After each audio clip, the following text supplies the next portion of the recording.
Good evening. Welcome to the Durham Planning Commission. The members of the Durham Planning Commission are appointed by the City Council and County Board of Commissioners to make recommendations to the elected officials. We emphasize that the elected officials have the final say on any issue before us tonight. If you are attending in person and wish to speak on a particular agenda item, please register on the sign-in sheets located on the table to my left. You will be called to make your comments at the appropriate time. You may also call in during the meeting tonight by dialing 1-301-715-8592. If you call in during the meeting, you'll need to wait until the particular public hearing you are interested in starts. After all of the pre-registered speakers have shared their comments, I will ask if there is anyone else wishing to speak. At that point, you will need to digitally raise your hand by pressing *9 on your phone, and when recognized, state your name and address before making your comments. The applicant has a total of 10 minutes for a presentation. Each speaker after the applicant has 2 minutes to speak. Commissioners, as a reminder, after the public hearing is closed, you obtain the floor by being recognized by the chair. The time to make all public statements is before motions are made. All motions are stated in the affirmative, so if a motion fails or ties, the recommendation is for denial. Finally, I ask everyone here on the Zoom, the commission members, the staff, and the public to conduct themselves in a courteous and respectful manner. If someone fails to act in that manner, the chair will ask the offending person or persons to be muted on the Zoom or be asked to leave the council chambers until such time they can regain personal control. If decorum fails to be restored, the chair will recess the meeting until a genuine commitment to act respectful and courteous is observed. Thank you. We will take a 15-minute recess to await the arrival of Chair Cameron.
the Zoom link.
Calling the meeting back to order.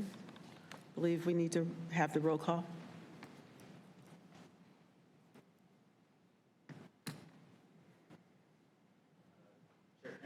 Here. Vice Chair Shigaris, Here. Commissioner Capers, Present. Commissioner Chakowski, Here. Commissioner Gregory, Here. Commissioner Nguyen, Here. Commissioner Kopak, Here. Commissioner McIver, Here. Commissioner Neinkirchner, Here. Commissioner Piontek, Here. Commissioner Williams, Here. Commissioner Woke. Here. We have a quorum. Thank you.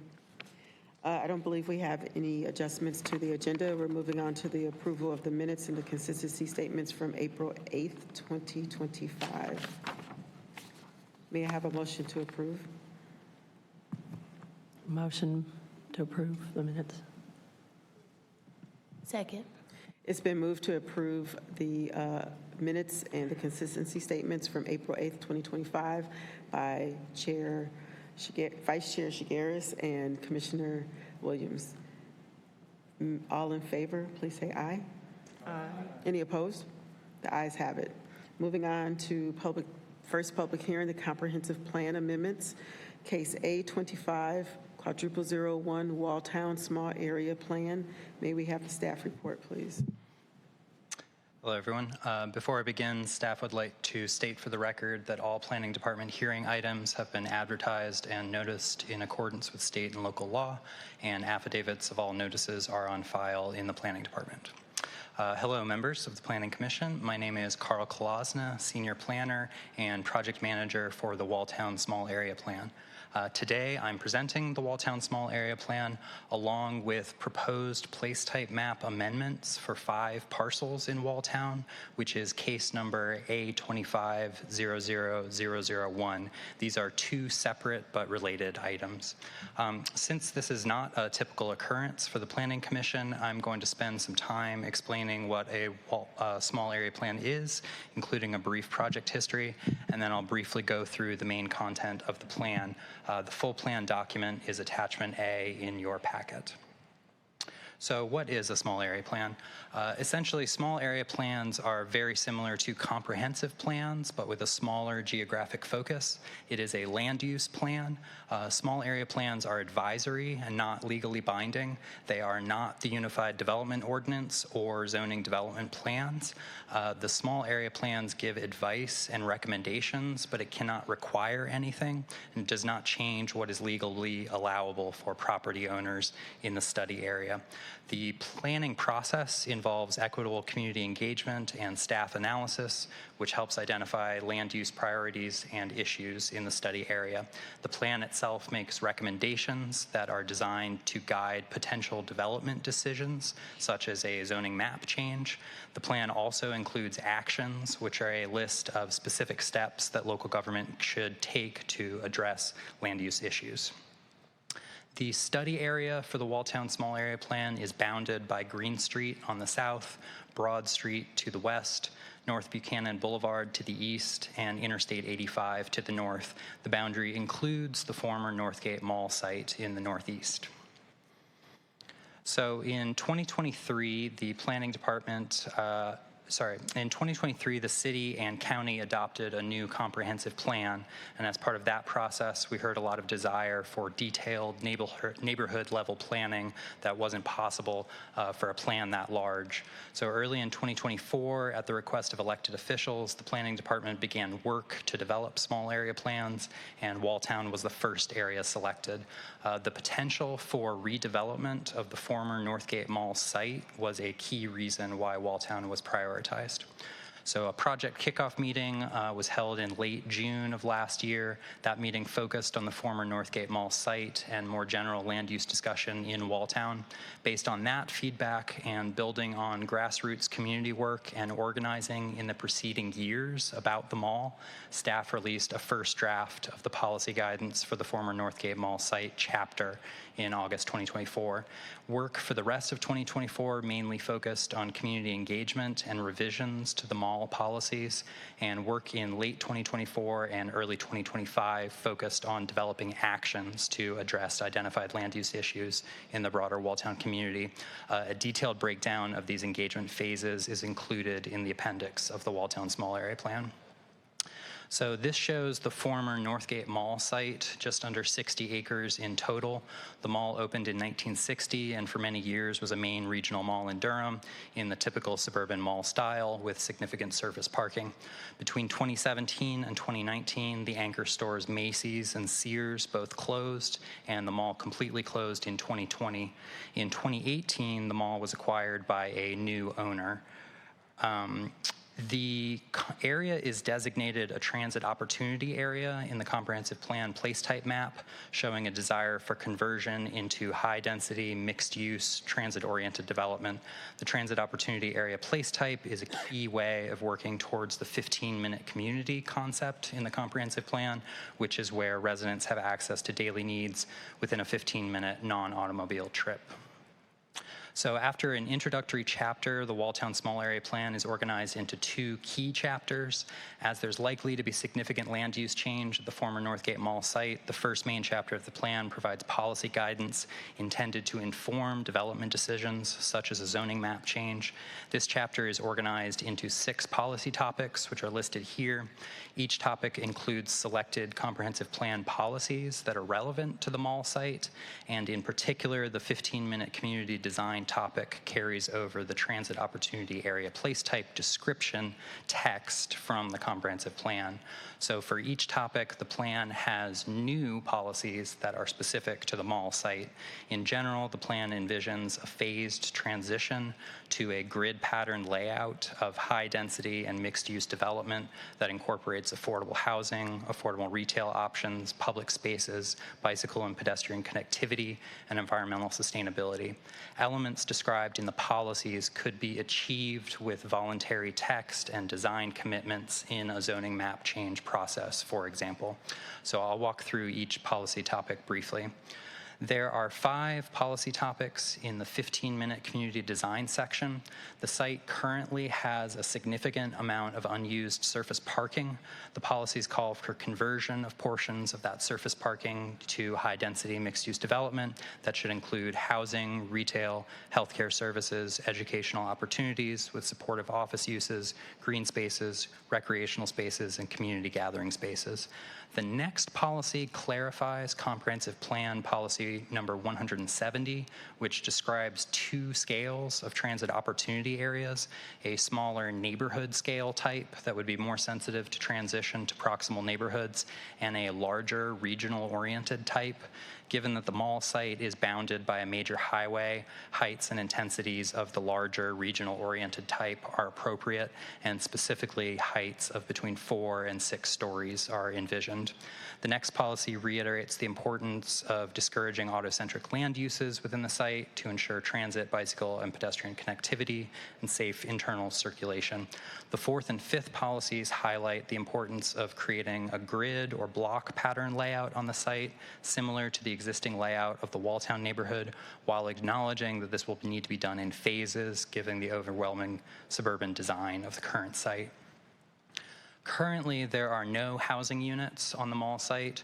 The first new affordable housing policy provides additional detail to existing Comprehensive Plan Policy number 46, which calls for 20% of housing units in transit opportunity areas to be affordable at 30 to 80% area median income, and with half of those being 30 and 50% AMI. The policy additionally recommends a minimum number of total affordable units, 160, to account for scenarios where very few or even no market rate units are built on the site. The policy also notes that public incentives or partnerships will likely be required to achieve this affordable housing goal, and the second policy highlights the needs for different housing unit types. So the affordable retail policies highlight the importance of smaller scale retail spaces that would provide shopping and business opportunities for low income and BIPOC residents. A strong desire expressed through the community engagement process on the plan is for the site to incorporate an affordable grocery option. The community-centered spaces policies give some additional examples of desirable community and civic uses that would be appropriate, including artistic or cultural spaces, and specifically a community programmable indoor space, such as a history hub. The policies also highlight the importance of publicly accessible open space and discourage private open space. The first transportation and connectivity policy calls for a robust internal pedestrian network with safe crossings at intersections, walking paths, sidewalks, and connections between open space and amenities. As Walltown Park is just across the street from the mall site, the second policy calls for pursuing safe connectivity between the park and the redesigned mall site. Roadway improvements on the periphery along Guest Road, West Club Boulevard, and North Gregson Street should facilitate non-automobile mobility access with things like wider sidewalks and bicycle lanes. And lastly, the environmental sustainability policies in general call for green building practices that include solar panels, EV charging stations, adaptive reuse of buildings, green infrastructure for stormwater control, and green building standards. Existing tree canopy on the site is very low, and approximately 80% of the roughly 60-acre site is impervious surface. The policies call for increasing tree canopy coverage using native tree and shrub species and reducing the amount of impervious surface on the site. Sears Automotive Center operated for many years and may have released contamination into the ground, which should be remediated along with any other contamination on the site. So the second main chapter of the plan focuses on land use issues and opportunities in the broader Walltown community. The recommendations in the plan take the form of actions, which are a menu of specific steps that could be undertaken by local government outside of the development review process. The plan has recommendations on paper streets, public land, private alleys, place type map and zoning, transportation, and historic resources. I want to highlight one set of recommendations in this chapter related to public streets and public land along Sprunt Avenue. Paper streets are strips of land that were designated on official maps to become streets, but were never actually built out, known as paper streets because they only exist on paper. These areas are problematic because they do not have a clear owner or party responsible for maintenance. They are not legally maintained by the city. Paper Street A, as it's called in the plan, shown here, had around 500 pounds of dumped trash and debris removed from it so far this year. Just to the north of Paper Street A, denoted with blue X's, are 3 city-owned properties, and these properties combined with the Paper Street make up a little bit under an acre of land. This picture, taken from the Sedgefield Street, shows Paper Street A and part of one of the city-owned properties. This land is not suitable for something like affordable housing, given environmental conditions, the stream running through the middle of it. The Walltown Small Area Plan recommends exploring innovative use of this land, including potentially a pocket park or other type of public open space. The plan notes the need for ongoing community engagement in this effort. So lastly, the place type map changes recommended in the Walltown Small Area Plan are presented today as place type map amendment case number A2500001. They're shown in here. They're also in attachment C in your agenda. So the property at 1406 Broad Street, shown in red with the black outline on the left side, is currently designated neighborhood service area in the place type map. And the 2 properties at 1402 and 1400 Clarendon, shown on the right side of both images, are currently designated established residential. Note that those 2 properties on the right are 2 of the 3 city-owned properties next to the Sprunt Avenue Paper Street. All 3 of these properties have streams running through them that would make either small-scale commercial or residential development difficult. So the plan recommends changing these parcels to the recreation and open space place type, shown as green in the right image. Finally, the properties at 1305 and a portion of 1303 West Club Boulevard are currently designated established residential in the place type map. These parcels contain the former Walltown Graded School. The plan recommends changing the place type map for these 2 parcels to community institution to match their current and historic civic land use. So that concludes my presentation. Staff is available for any questions. Thank you. Thank you. At this time, the chair is opening the public hearing. Is the applicant in the room to present? Or are they on Zoom? Is it the applicant or, no, it's not? This is a city-initiated action, so Sorry. that was the... All right, so no applicant. Yes. Calling all community members, we have Megan Watson first that would like to speak. Should have changed my script. Come up to the... State your name and your address, and then you have 2 minutes. Yep. Megan Watson. I live at 1701 Sprunt Avenue in Durham. Just got to get this open.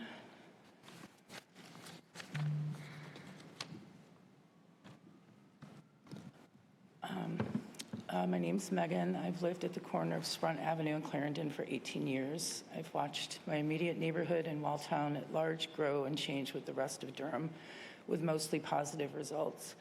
This is a very basic response to the proposed idea of a park at the Sprunt Avenue Paper Street site, which I mean to include the properties that are around that as well. As a transplant from out of state, I've enjoyed the amazing lushness of the Piedmont area, even within the city of Durham. This is a special benefit that many cities in the U.S. do not possess. For example, Ann Arbor, where I'm from, considers itself to be Tree City, yet pales in comparison to Durham. This difference is partly because of climate, but also because most of the green spaces in Ann Arbor are manicured and contained in one way or another. By contrast, Durham has areas such as the 1402 Clarendon and Sprunt Avenue Paper Street that are woodsy and quote-unquote wild, largely untouched by humans. As we all know, many places like this around Durham and the region have been torn down and covered over with development as the Triangle area becomes more and more popular. Many of my neighbors couldn't be here in person, so I'm speaking for a lot of them in our desire to see the properties at Clarendon and Sprunt left alone. I'm asking that we allow Sprunt Avenue site to continue to exist as a green space instead of being torn down to make a park or any other man-made structure. I speak for a couple dozen people who live on site, by which I mean within 2 blocks, not other parts of Walltown.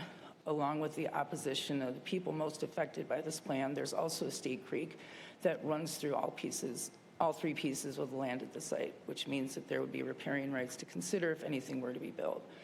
I understand and agree with the assertion that the trash accumulates at the edges of the area, but the trash issue is complex.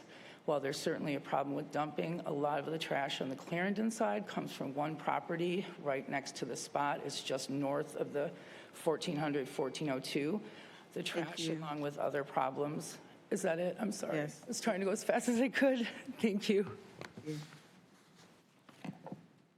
Next, we have Audrey Mitchell.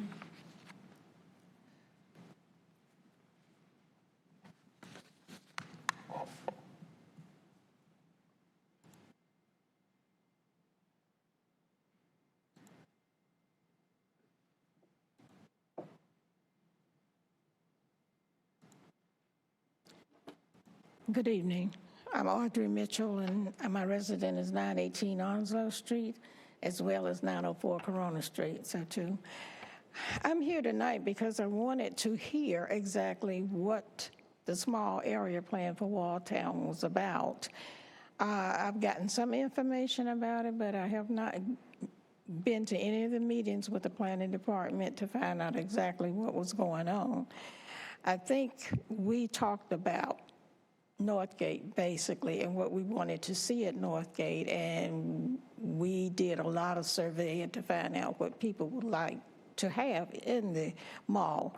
So I'm hearing things tonight that I did not know about or heard about. So I'm thinking now, most of the Walltown people I talk to don't know about all of these areas, so I can't really speak to this to say how I feel about what's going on right now and some of the things, but I can't agree with Ms. Watson about the paper street on Clarendon. I understand a lot of them do not want it to be changed any kind of way, maybe to cut the brush down, and it could have some type of nature involvement in it, as well as green space or something like that, but not a park or anything else, or no residents in that, any houses or anything in that vicinity. So that's about the only thing that I can say right now. And hopefully, we, the people of Walltown that are not familiar with all of this that was said by Mr. Carl, that we can meet with them, again, to really break down exactly what it is that they want, and especially Walltown School, because that's the school that we went to, and I went to growing up in Walltown, and we would like to know exactly what they mean about the community, what it was that you said, institution or something like that. So I have people here at Walltown are here because they were interested in trying to find out exactly what the plans were. So if, Carl, you would mind meeting with us to explain what the plans are exactly. I know you've met. Thank you, ma'am. We can have the city come up after everyone's done and respond. All right. Thank you. Next, we have Brandon Williams.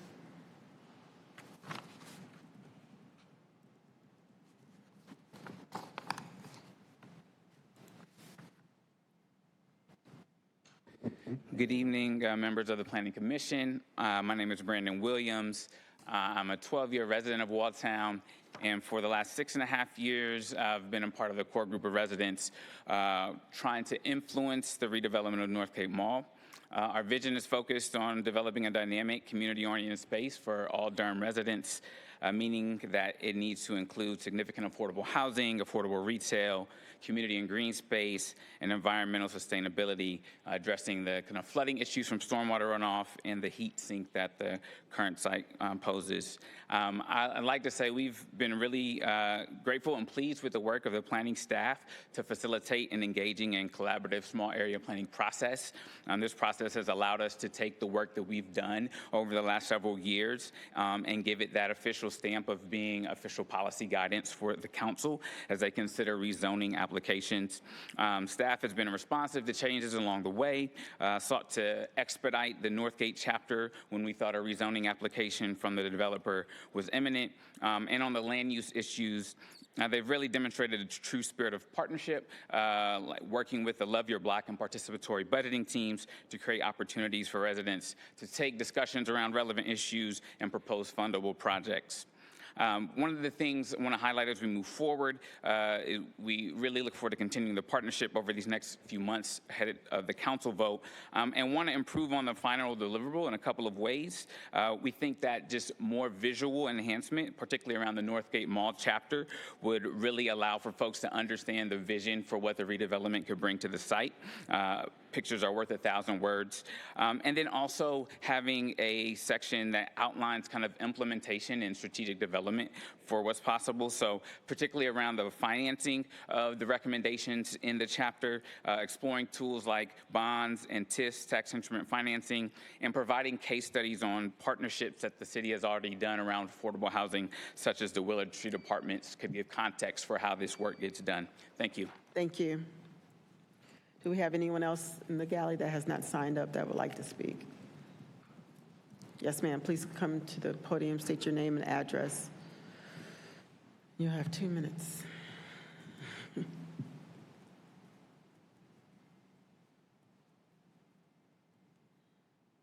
My name is Marquette Bell. I'm been raised in Walltown all my life, about 30, 40 years. And my main concern here with the affordable housing is the area medium income. As a part-time liver in New York, I know that area medium income can mean anything as that you can make $180,000. That could be the minimum amount you have to move into a place. So we need to get an understanding of what the area medium income is going to be for our affordable housing. That's all I have to say. Thank you.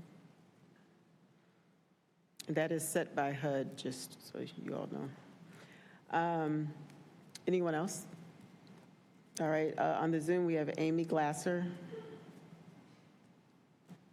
Hello, my name is Blazer. I've lived here for 20 years.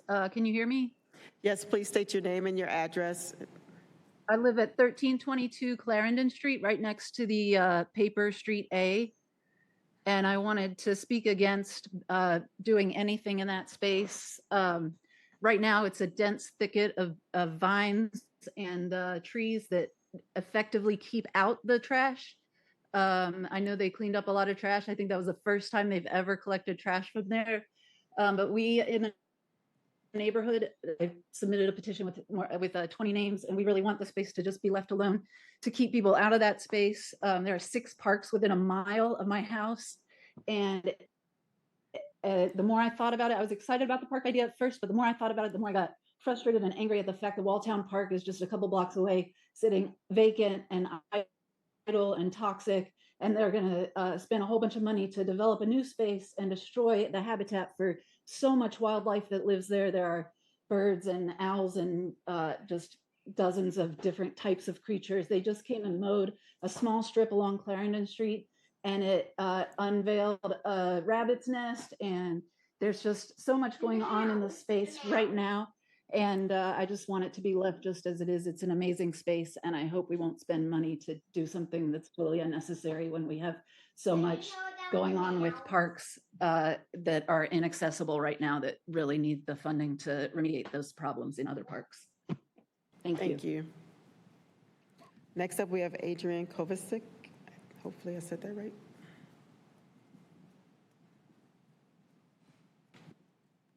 Next, okay. Hi, can you hear me? Yes. Hi, my name is Adrian Kovacic. I own and live in a home that is located 2 lots down from the Paper Street A that was in question earlier in the meeting, and the parcels number 2 through 4 that are public lots. Unfortunately, this entire area has not been well maintained because there is no designated owner. The area, unfortunately, has become a kind of a dumping ground for trash and abandoned vehicles and overgrown vegetation. I have sent a separate email with images that have been included to you all. If this land were to be designated as recreation and open space, this would allow us as Walltown residents to consider better use for this land and to help deter further illegal dumping and parking of abandoned vehicles. There are many options that have been proposed, particularly through the City of Durham Love Your Block mini grant program. I myself have submitted an application to allow up to a $5,000 grant in order to clean up the area pictured in the images that I've included and that were included earlier today that borders along the area of Clarendon Street. This spans the Sprint Paper Street site as well as public land parcels 2 through 3.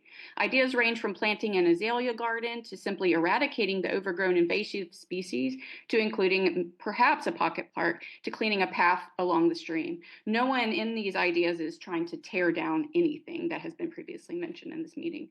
Currently, the area is covered with invasive plants such as wisteria and English ivy that essentially choke out the opportunity for native plant species to thrive. This prevents the chance for a burgeoning and diverse ecosystem of plant life, insects, pollinators, and other wildlife native to our North Carolina. In fact, the overgrown invasive species breed mosquitoes, which have become more and more of an issue in the neighborhood. Myself and a large proportion of my neighbors and community members have met, and our hope is to transform this site from a dumping ground of beer bottles and cans, unwanted trash, and abandoned vehicles to a beautified area which shows the pride we have in our neighborhood. If this area remains overgrown and not maintained, the area will continue to attract trash and remain unsightly. This sends a message to others visiting our street that we do not value the land in our community. We view this as a way to get to know our community members and to come together to propose purposeful use to this property. I'm aware that several neighbors have reached out to the city regarding their concerns touching this land in any way. Thank you. Your time is up. Thank you. Sorry. Next, we have Daniel Ham.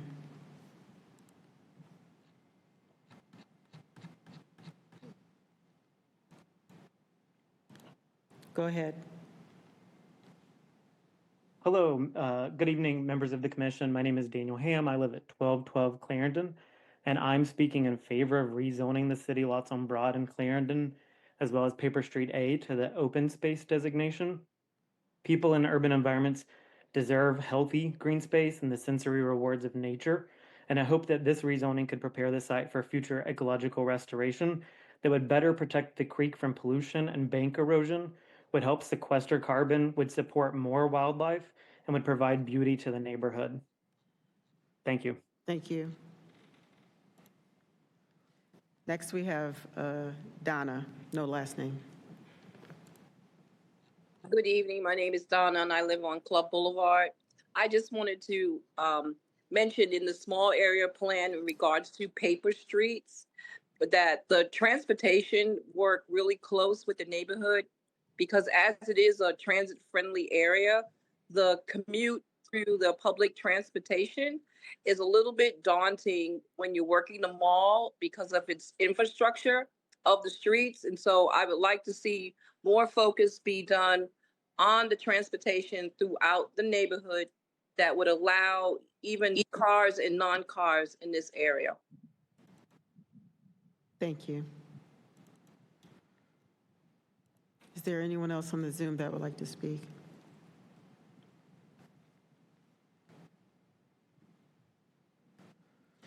Would the city representative like to come back up and answer any questions and address the concerns of the community?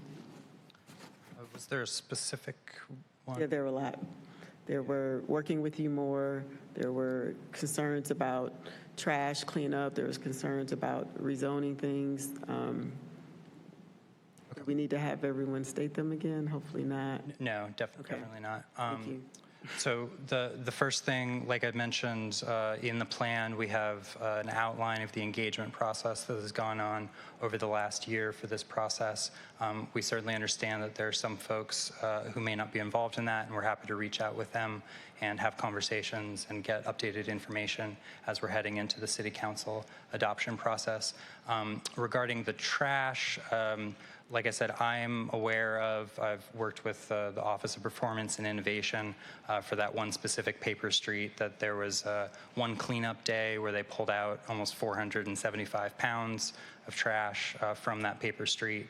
And then there was another cleanup just a couple of weeks later where additional trash was found that had just been dumped in that period. So based on that information, we know there is a lot of trash dumping there. The last question, sorry, was about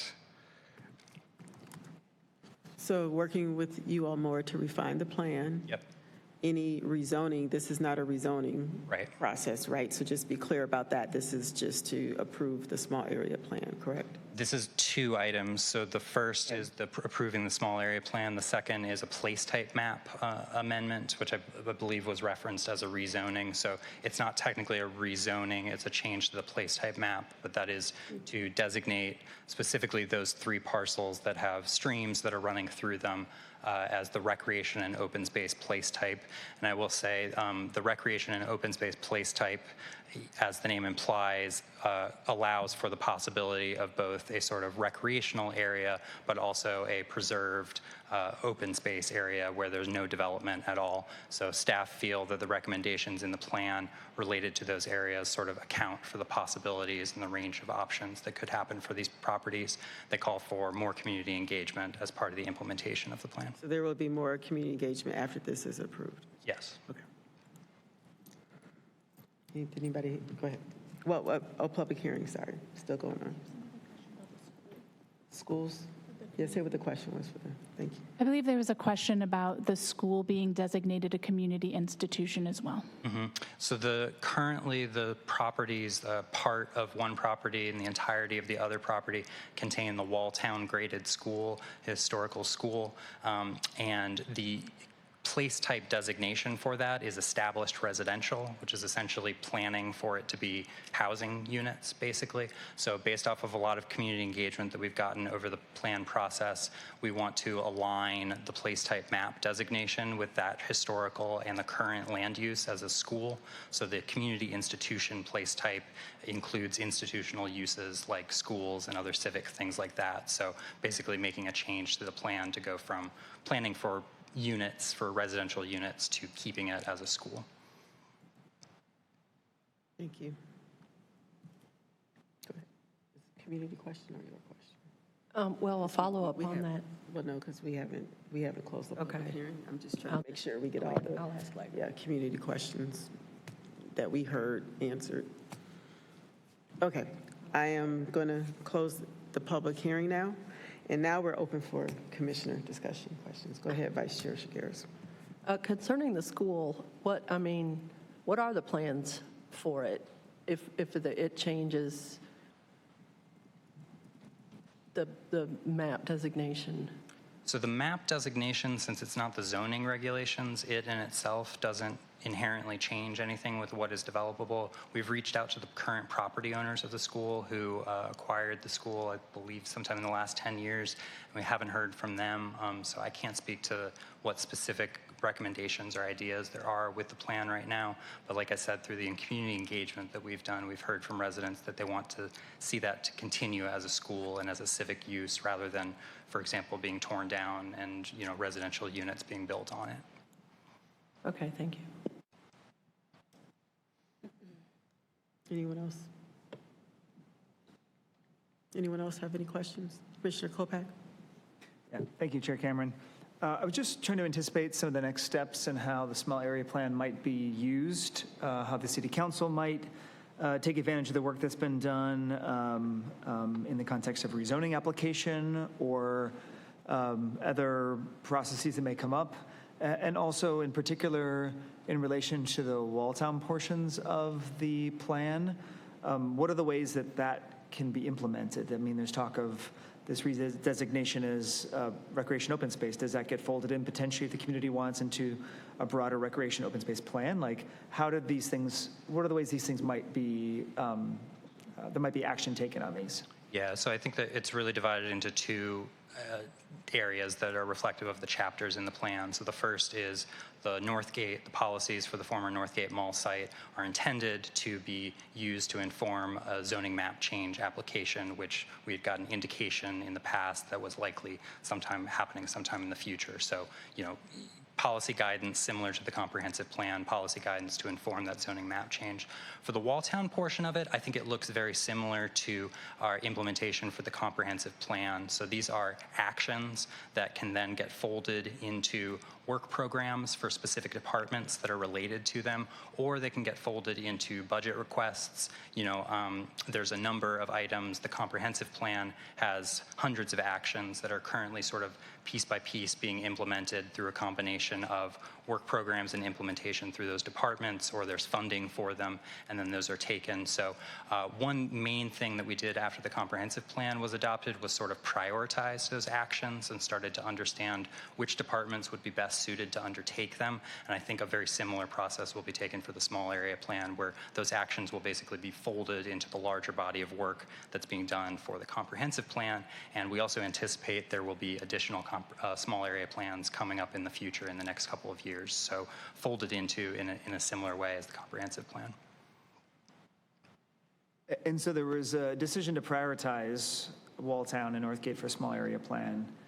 Does that lead to prioritization of funding over all the other aspects of the comprehensive plan? Like, how does this kind of get brought into reality, all this work that's been done on this plan? Yeah, I think that's a good question that I think is going to need to be figured out, as this is the first small area plan in a long time that's coming up to date. So, and as it and then other small area plans are coming along in the process, I think there needs to be a conversation and a discussion about exactly what you said, what that means that a small area plan has been adopted now, and how does that prioritize, or how does that weigh against existing comprehensive plan policies. We see in Walltown some of the issues that have been identified in terms of land use issues are also present in other neighborhoods and already talked about in the comprehensive plan to some degree. So I don't have a great answer for you, but I think that's something that will need to be figured out in the future. And one last question, and this can be a follow-up after the meeting, but I'd love more information on who's eligible for a small area plan, how many of these do we anticipate taking on as a community, and I just would love that after the meeting. I don't need it now. Sure. Thanks. Thank you. Yes, Commissioner Gregory. Thank you, Chair. So there was clearly a lot of community input regarding the paper streets issue, and I'm just curious, with this being more of a reclassification of the place type map, how does that impact the city's ability to manage those areas? Because it sounds like there isn't any management going on right now. Yeah, the place type map designation itself does not inherently change any of the management structure.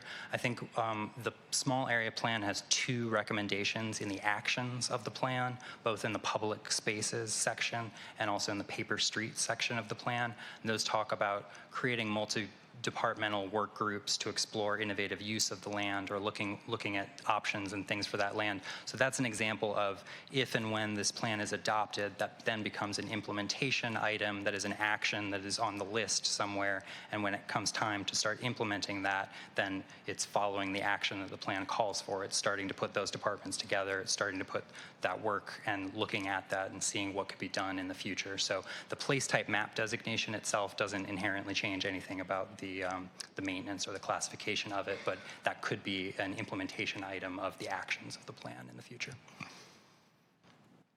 Thank you. Any additional questions? None? Are we ready to move this forward? All right, may I have a motion? Commissioner Kopak is probably on you because Commissioner Cutright's not here. You practiced last time. Is there a case number for this as well? Yes. Okay. A25-00001 Walltown Small Area Plan. Thank you. Chair, as it relates. Excuse me, Madam Chair, if I could. So it's actually two items. The small area plan itself does not have a case number. You can just reference as the Walltown Small Area Plan. Okay. And then the second, you would need a second motion for the place type map amendment, and that Place type map of A25. Yes. Okay. And I'm Scott Whiteman from the Planning Department. I forgot to mention that. Thank you. All right, Chair, as it relates to the Walltown Small Area Plan, I move that we send this case forward to the council with a favorable recommendation. Place type map. Yeah, they want you to say place type. No? Oh, I was doing the first one. I did the Oh, plan okay, first. I'm so confused. You're right. All right, sorry. So then, but that doesn't have a case number? No. So that doesn't have a case number. The second one has a case number. Okay, thank you. All right. It's been moved by Commissioner Kopak and seconded by Commissioner Williams to move the Walltown Small Area Plan forward to the City Council with a favorable recommendation. May I have the roll call vote, please? Chair Cameron, Yes. Vice Chair Shigaris, Yes. Commissioner Capers, Yes. Commissioner Jakowski, Yes. Commissioner Gregory, Yes. Commissioner Wynn, Yes. Commissioner Kokopak, Yes. Commissioner McIver, Yes. Commissioner Kirkner, Yes. Commissioner Piontek, Yes. Commissioner Williams, Yes. Commissioner Woke, Yes.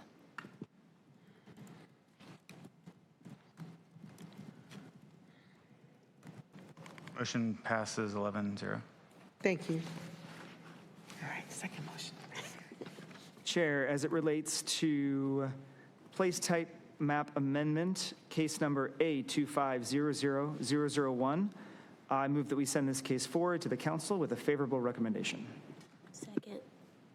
It's been moved by Commissioner Kopak and seconded by Commissioner Williams to move case A25001, place type map amendment forward to the City Council with a favorable recommendation. May I have the roll call vote, please?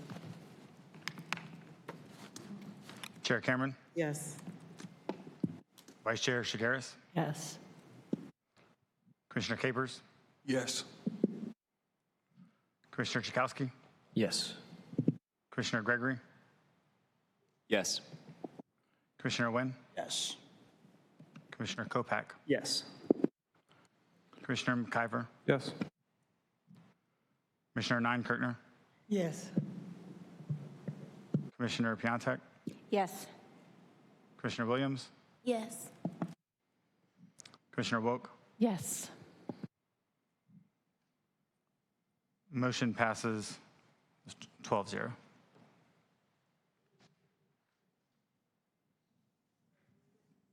Moving on to zoning map changes. The first case we have is Z240031, 4218 South Austin. May we have the staff report, please?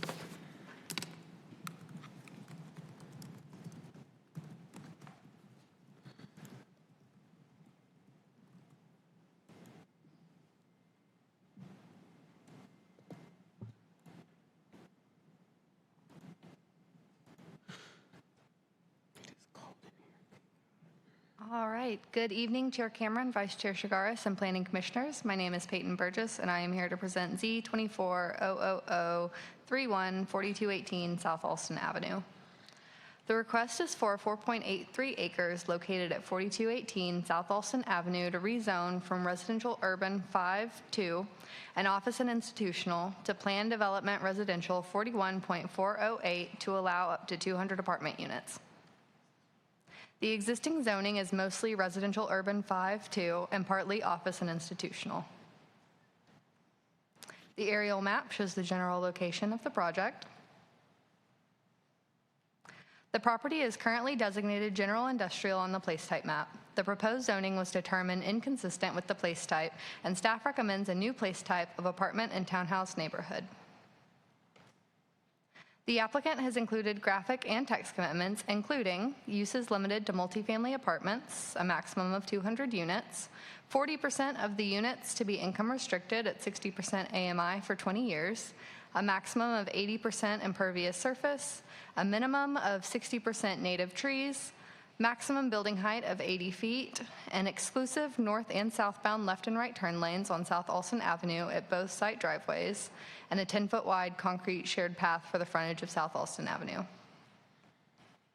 The graphic development plan illustrates 2 site access points along South Alston Avenue and shows the landscape buffer in addition to the approximate location of the tree preservation areas. The applicant held neighborhood meetings on September 5th and March 31st. 4 people attended the first and 2 the second. No comments have been received on the Durham Rezoning Explorer in relation to this case. The proposal is consistent with 14 of 20 applicable comprehensive plan policies, but is not consistent with the place type map designation of general industrial. If the zoning map change is approved, staff recommends a new place type of apartment and townhouse neighborhood. Staff and the applicant are available to answer any questions. Thank you.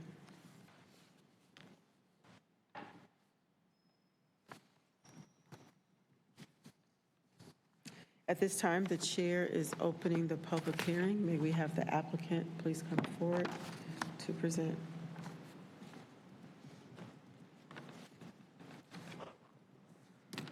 Good evening, Chair Cameron and fellow commissioners. My name is Dan Jewell. I'm a landscape architect with Thomas & Hutton, and we've been asked by our client to assist with this zoning change request. Our office is located at 2510 Meridian Parkway in Durham. With me here this evening is my associate, Jeremy Anderson, and Jordan Raylander, who's the client representative. We think the proposal before you this evening is fairly extraordinary in the amount of affordable housing that it will provide. 40% of the units will be leased at a rental rate that is 60% of area median income or less. That represents up to 80 new affordable units, which is a substantial addition to the total number of privately initiated affordable units proffered over the last several years. The elephant in the room, as we know, is the place type map, which currently calls for general industrial use at this location.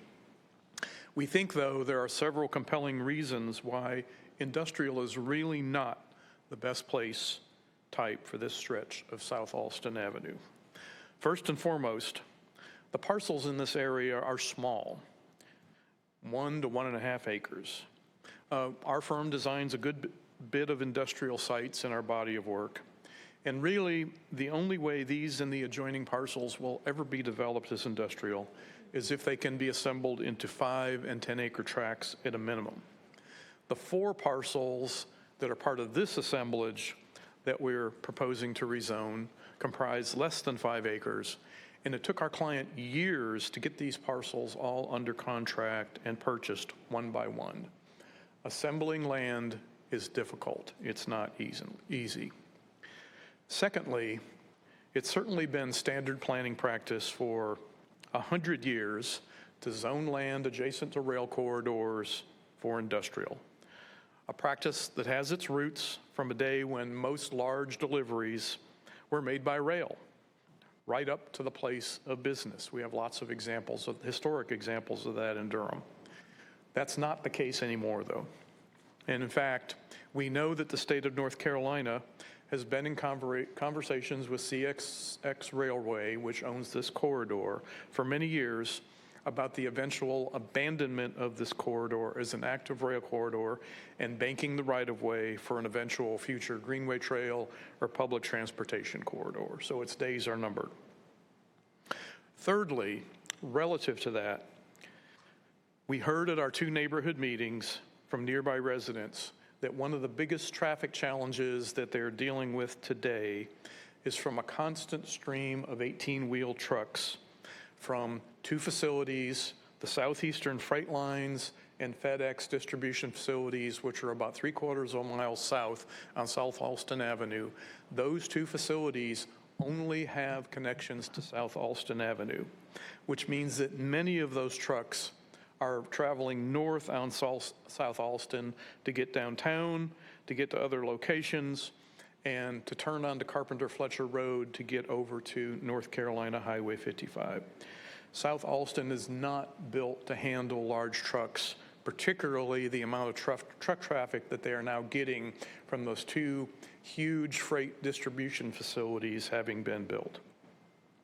Many of those trucks who turn on Carpenter Fletcher to get on 55, some actually get stuck on the railroad crossing. If you've ever been there, it's a real steep, straight down and over again, and trucks have backed up all the way to Alston Avenue. We don't think adding additional truck traffic from any new industrial users along the stretch is a responsible thing to do. Rather, we think what is responsible is some of our largest housing demands in Durham are in areas adjacent to Research Triangle Park. And this site is within a quarter-mile of Research Triangle Park. And part of those needs are figuring out how to meet the ever-growing demand and shortage of affordable housing, which this proposal does to an extent rarely seen by a private development group. And so, with our committed proffers to limit the impervious surface, limit the building height, commit to the use of mostly native trees, construct a 10-foot shared path along Alston Avenue, turn lanes at the project driveway so as not to cause issues on Alston Avenue, and the substantial affordable housing proffer of up to 80 units at 60% AMI, we hope that you can find in favor of recommending approval of our request to the City Council. This concludes the applicant's presentation. We're available to answer any questions you might have, and thank you for your time this evening. Thank you. We have Greg Jenkins.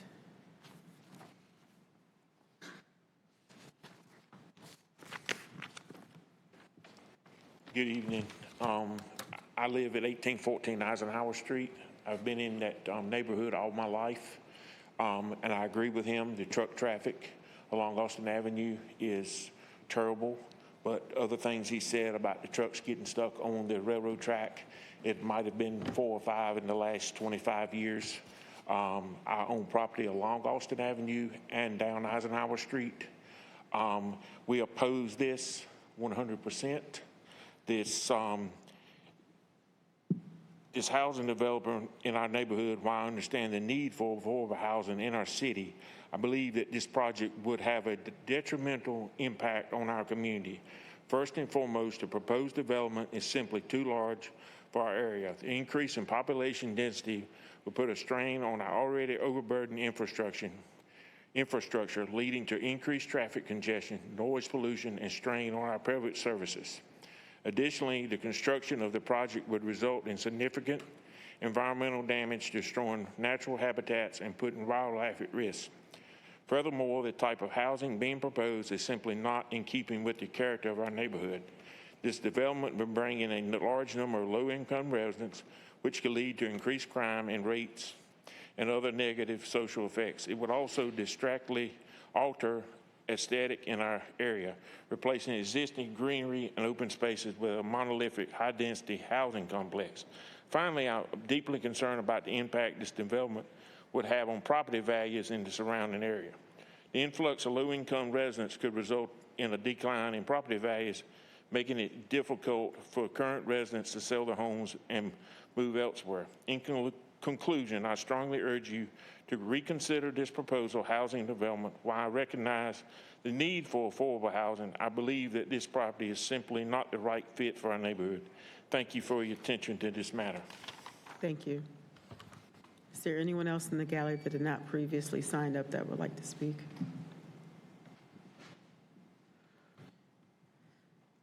On the Zoom, we have Jonathan Madron.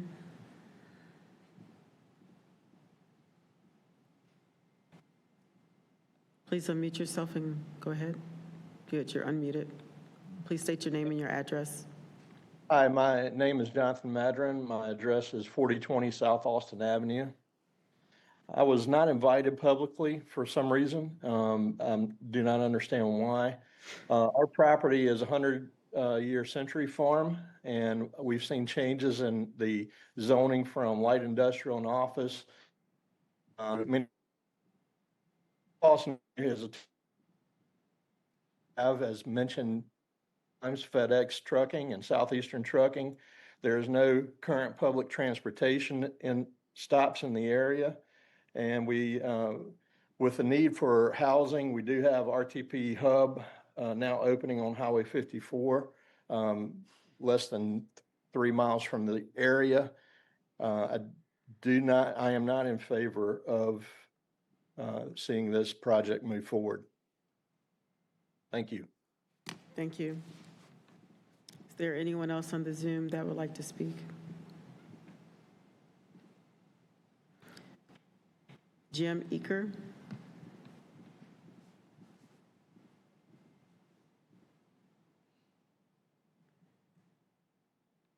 Is he unmuted?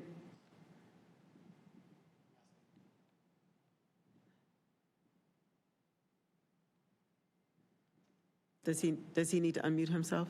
Please unmute yourself.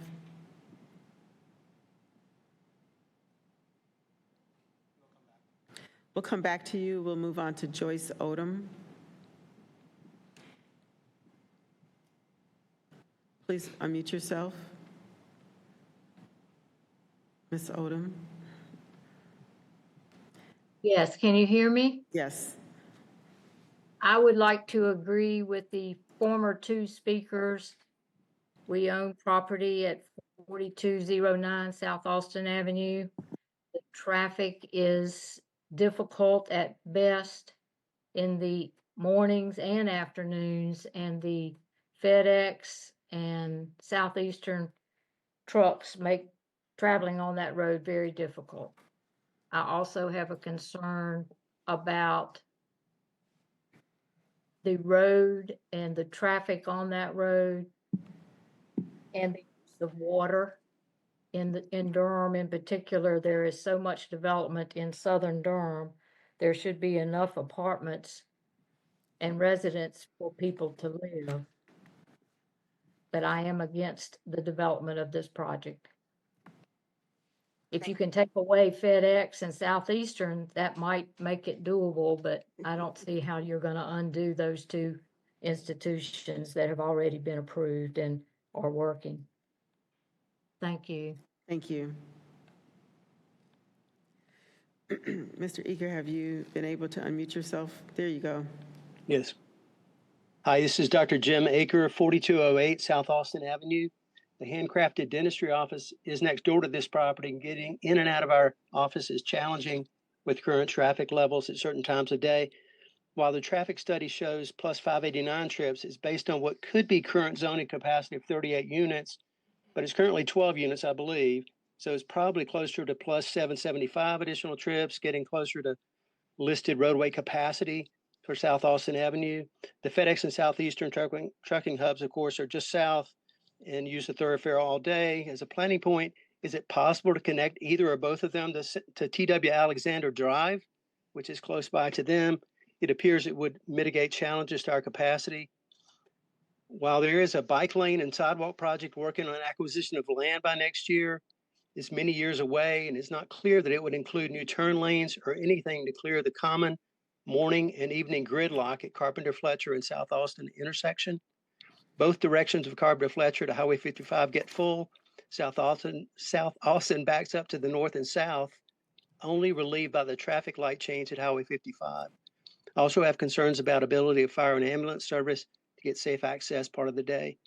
Without turn lanes or a change at Carpenter Fletcher South Austin intersection, or rerouting trucking lines or something to reduce traffic, the addition of about 800 trips per day makes this project difficult to support. Thank you. Thank you.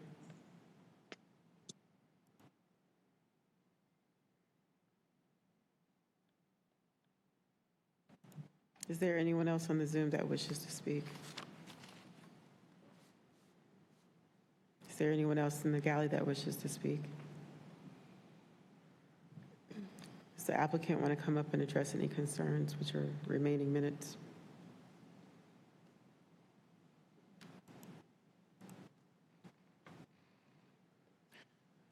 We appreciate the comments from the neighbors. Most of them attended at least one of our neighborhood meetings, and we heard similar concerns. Traffic is always one of the issues. And, you know, as Durham grows, there will be more traffic. We can't disguise the fact that there won't be. Fortunately, though, there is a bus route on NC 55.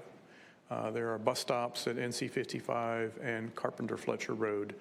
The city is actually doing a bike and ped improvements, including sidewalks on Carpenter Fletcher up to South Austin Avenue. We would very much like to connect our sidewalk, or I should say Dr. Aker's sidewalk that he built, up to the corner of Carpenter Fletcher Road.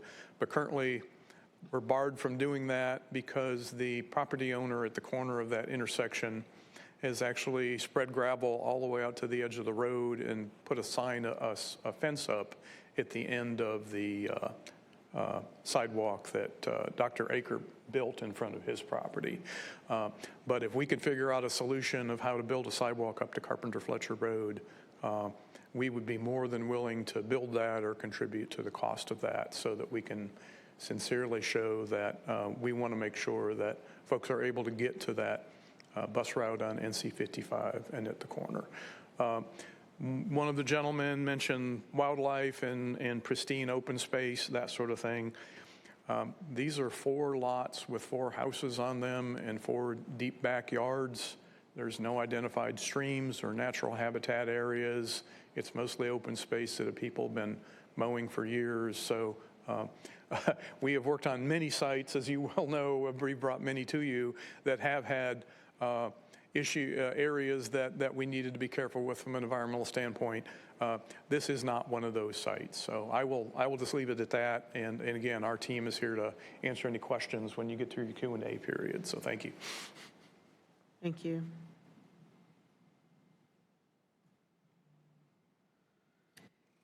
At this time, the chair is closing the public hearing, and we are now open for commissioner discussion and questions.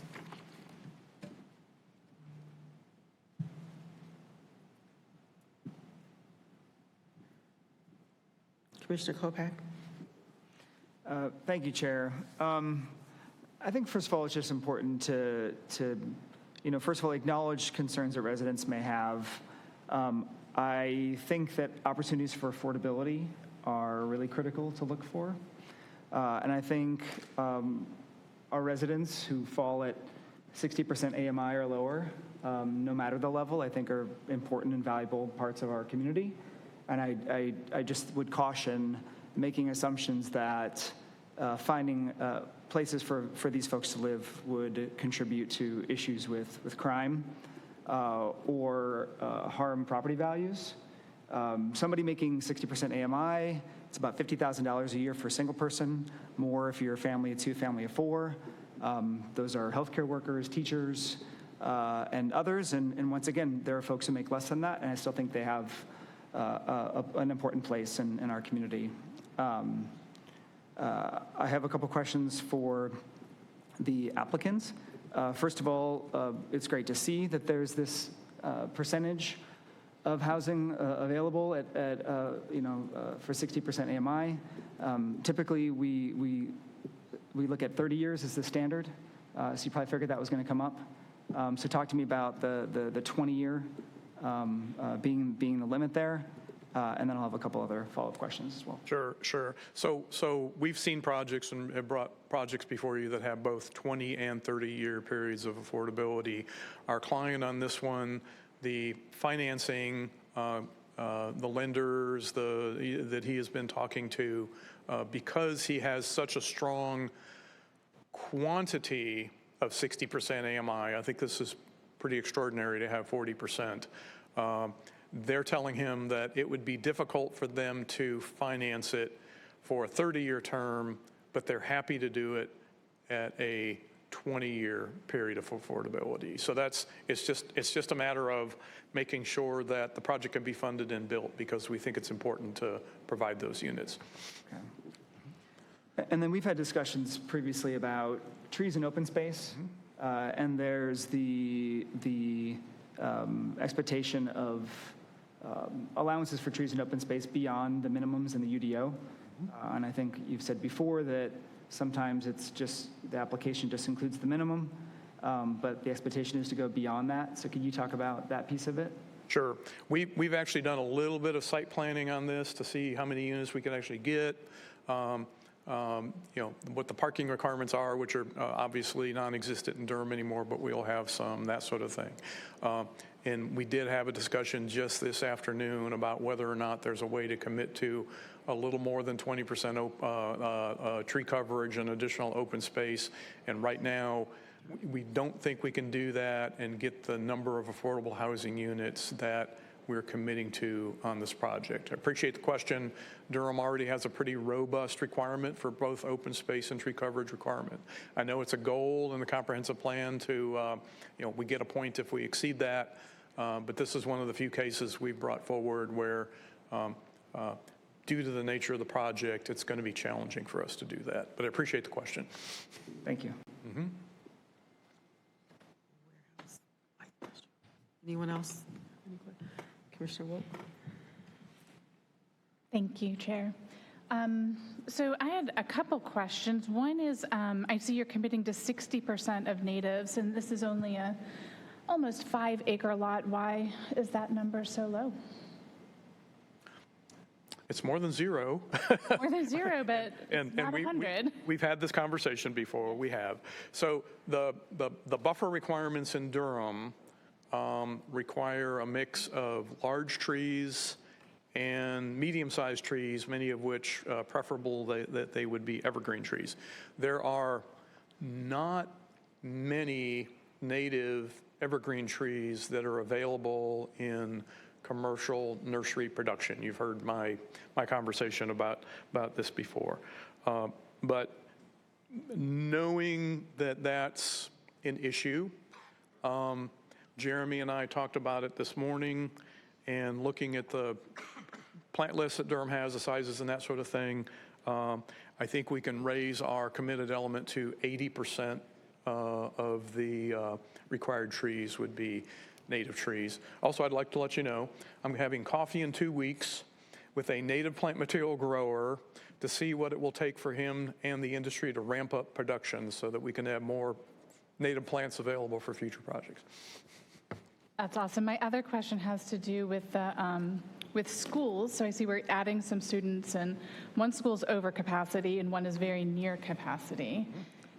So is there, are you interested in any mitigation for those students? And I think it was an oversight on our part because we hadn't thought about school numbers. By the way, just to let you know, Pearsontown is one of the most popular elementary schools in Durham, for those of you. So I'm not surprised that it's at capacity or over capacity where many elementary schools are, and I'm sure the school system will eventually make adjustments. But we know that the standard proffer toward Durham Public Schools is the equivalent of $500 per school child generated by a new development. In this case, the staff report has 28 children times 500. That would be $14,000. So we will make a committed element to make a one-time payment to Durham Public Schools of $15,000.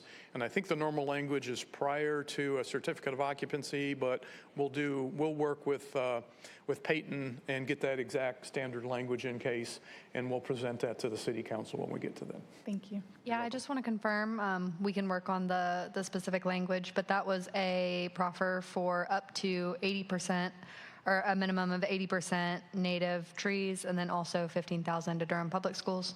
Yes. Awesome, thank you. You're welcome.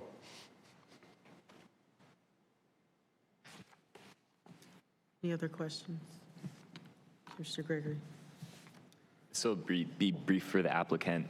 Certainly impressed by the 40% AMI. I'm just curious, does the applicant have any notion as to whether those units are going to be mixed with the market rate units, or just looking at the rendering of the project, obviously that's not really laid out in any discernible way, so I'm just be curious to hear.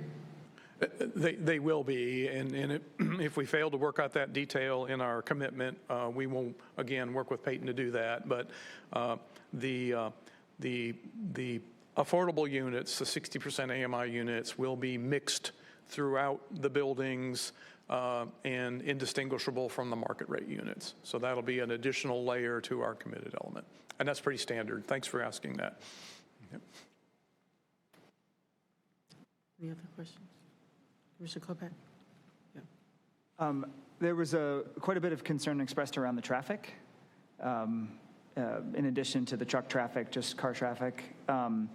There was one question I heard was whether there was an opportunity to connect to TW Alexander, I think, but I'm not sure of the layout and how that would work, but I just want to make sure that question got addressed. Just to clarify, I think I understood what Mr. Aker said clearly, because our last neighborhood meeting, we spent quite a while looking at the maps in Durham.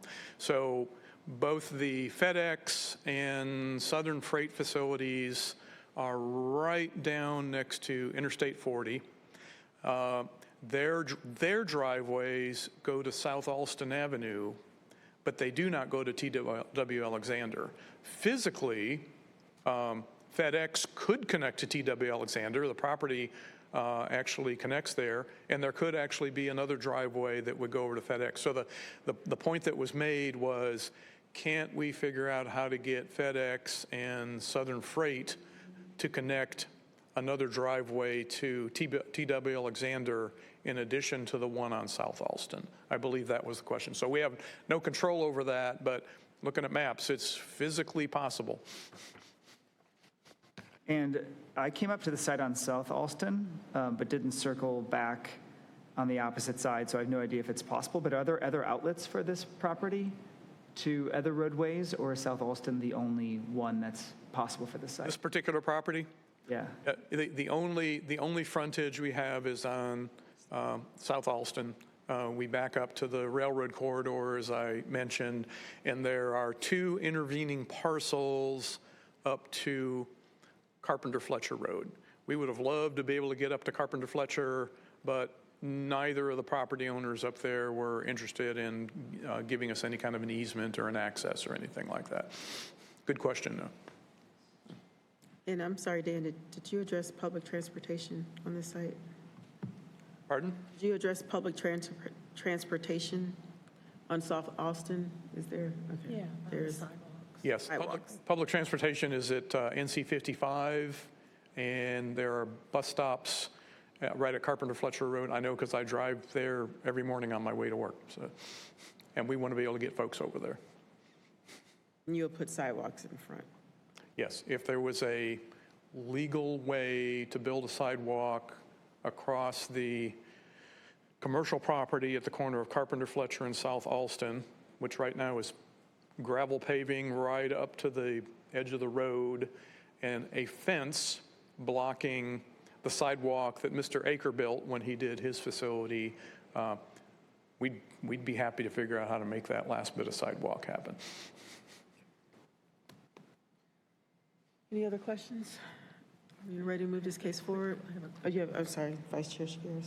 I just have a quick comment. I'd like to address the concern of the community about the affordable housing and echo Commissioner Kopech's comments that 60% AMI is for teachers and policemen and firefighters, and they're very essential parts of the community, and I don't know that they would really have a detrimental effect on the safety of your community or on property values. That's all. Thank you. Thank you. I believe a family of four would make about $63,000. Are we ready to move this case forward?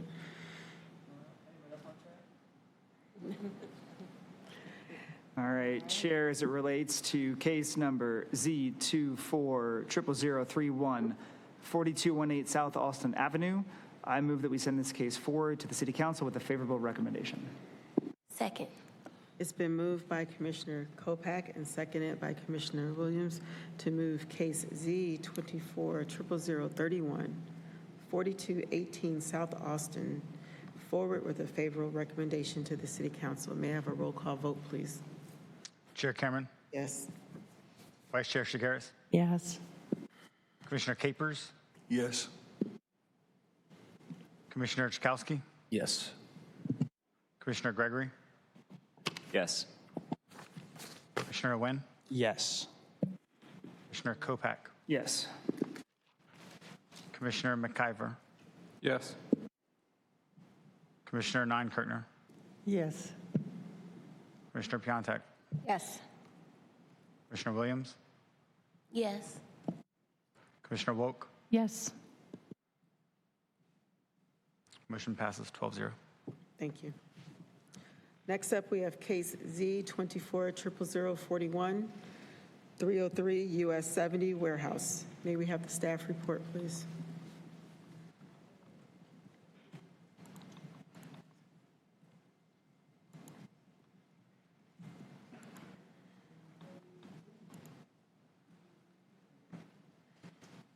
All right. Good evening, Chair Cameron, Vice Chair Shigaris, and Planning Commissioners. My name is Peyton Burgess, and I'm here to present Z2400041-303 US 70 Warehouse.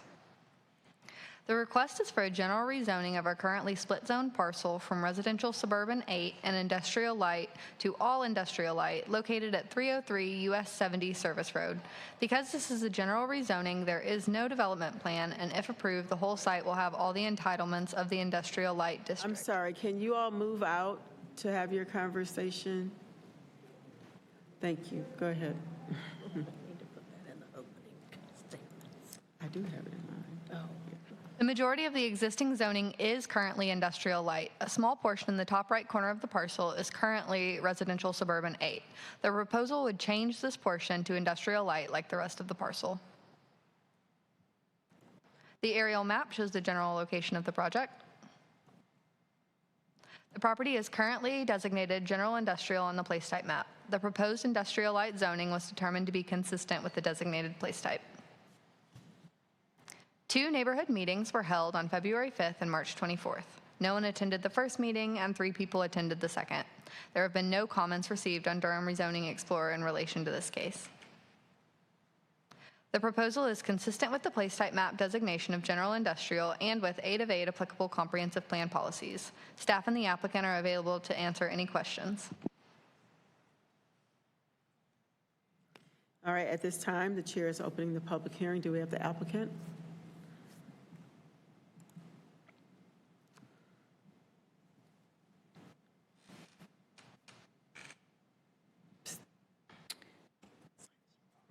Hi, my name is Katie Hamilton, and I'm here on behalf of Gander Development, and we are located at 2310 South Miami Boulevard.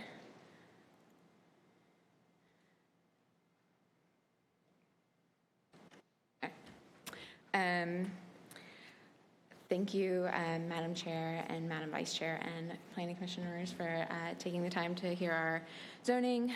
The Highway 70 warehouse site that comes before you tonight is focused on matching the zoning to property lines to allow for a cleaner entitlement process moving forward.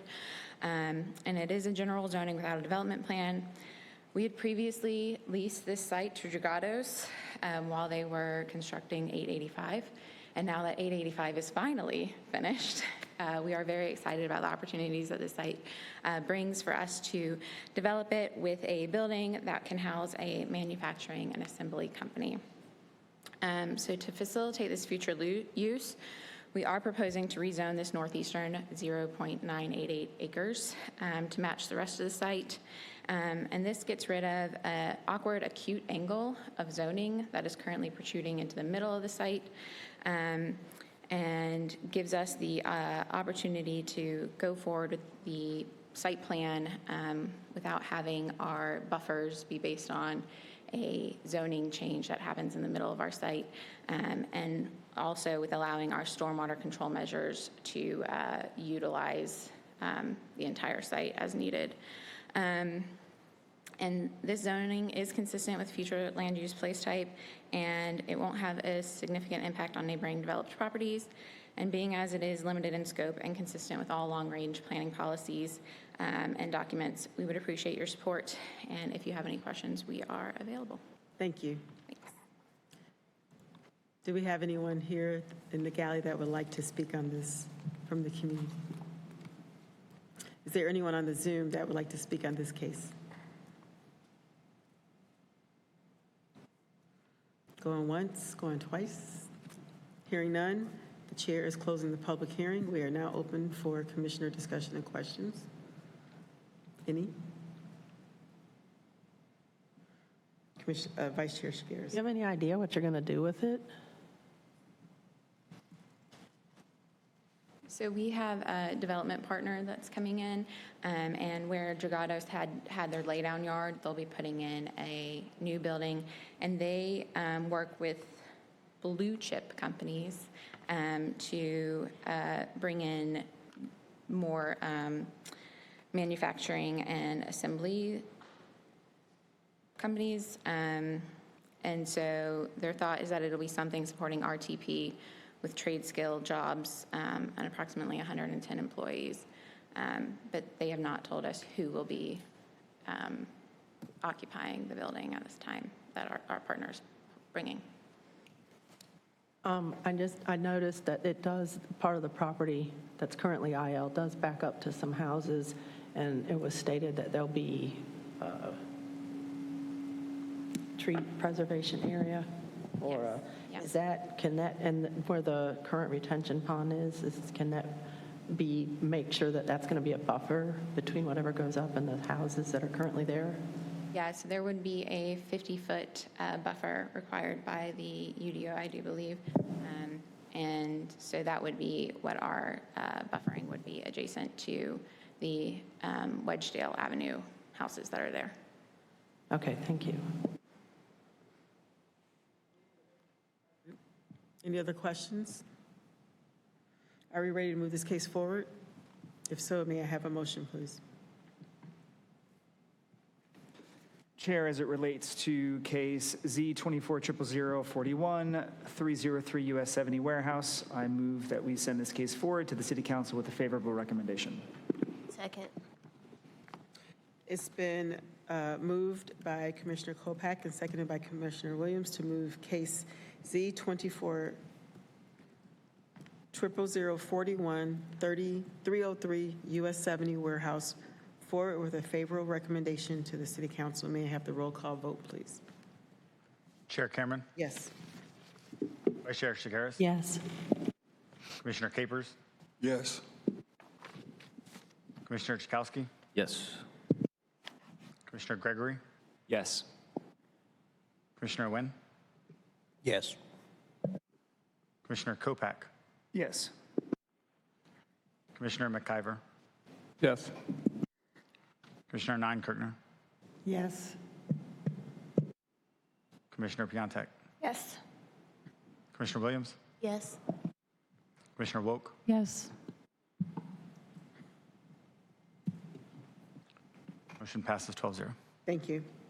Next on the agenda, we have new UDO update.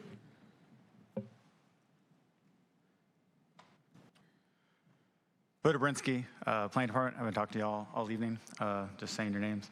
I'm here just to give you a very brief update on the Unified Development Ordinance project. Go ahead.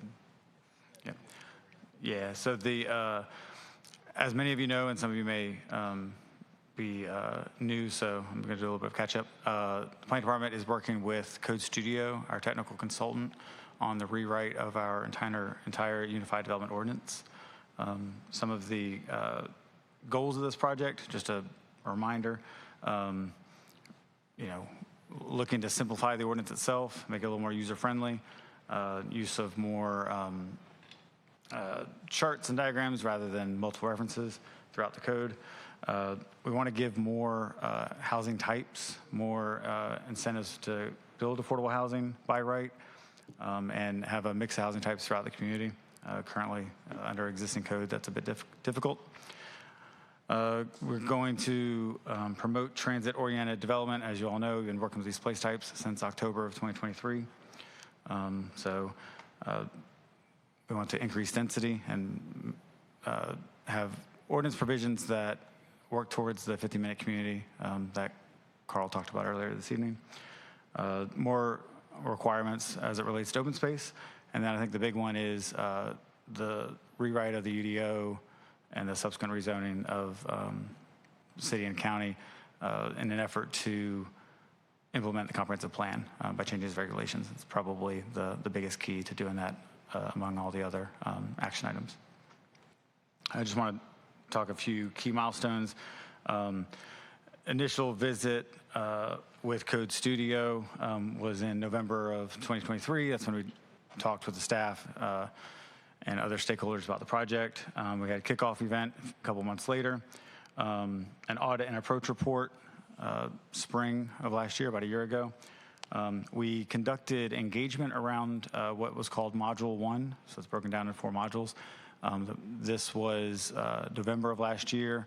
Obviously, this engagement has been ongoing. I'm talking to folks literally daily in the community about this project and receiving feedback about the draft where it sits today, as well as the current iteration of the proposed zoning map. Highlighted here, you'll see Module 2. So we're going through, kicking off the engagement for this second portion this month. It's a big part of why I'm here. Go ahead. The